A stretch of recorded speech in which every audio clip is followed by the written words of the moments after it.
السلام علیکم گائز، میں ہوں بشرا ہارون اور آپ دیکھ رہے ہیں بشی ٹی وی چینل۔ آج میں بھروسہ کے ٹاپک پر بات کروں گی۔ بھروسہ کیا ہے؟ بھروسہ دو لوگوں کے درمیان ایک ایسا بندھن ہوتا ہے جو رشتے کو جوڑے رکھنے کی بنیاد ہوتا ہے۔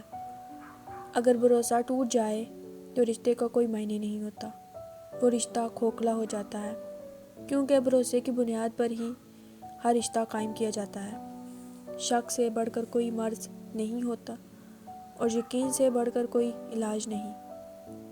ہر گمشدہ چیز وہاں سے ہی ملتی ہے جہاں وہ کھو جائے، سوائے اعتبار کے۔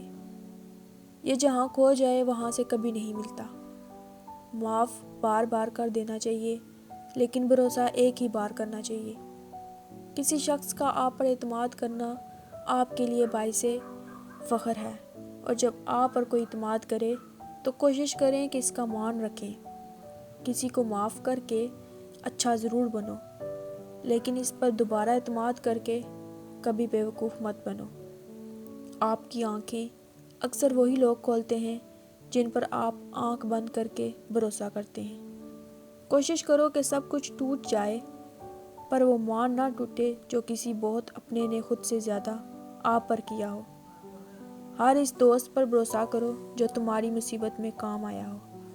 انسان کو ایک بار ہی آزماؤ، پھر جو بھی اس کا رنگ ہوگا وہ نظر آ جائے گا، وہی اس کا اصل رنگ ہوگا۔ زندگی کے آدھے غم انسان غلط لوگوں پر بھروسہ کر کے خریدتا ہے۔ بھروسہ ایک رشتے کی سب سے مہنگی شرط ہے۔ چیزوں کی اہمیت نہیں ہوتی، وہ کبھی نہ کبھی مل ہی جاتی ہیں، لیکن صرف انسان ہی ہے جس کا کوئی نعم البدل نہیں ہوتا۔ بھروسہ چھوٹا سا لفظ ہے، مگر یقین دلانے میں پوری زندگی نکل جاتی ہے۔ زندگی نے دو چیزیں ضرور سکھائی ہیں، ایک تو اپنے میں خوش رہنا، دوسرا اپنے خدا کے سوا کسی پر امید نہ رکھنا۔ وقت آپ کو بتا دیتا ہے کہ لوگ کیا تھے اور آپ کیا سمجھ رہے تھے۔ یقین دلانے کی نوبت آ جائے تو سمجھ جائیں کہ وہ رشتہ ٹوٹ چکا ہے۔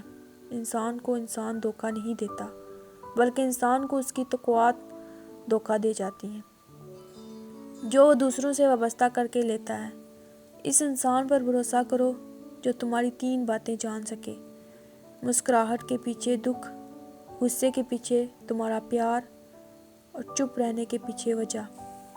ایک مان ہی تو ہوتا ہے جو آپ کو ہر کسی پہ نہیں ہوتا، کسی بہت خاص پر ہوتا ہے۔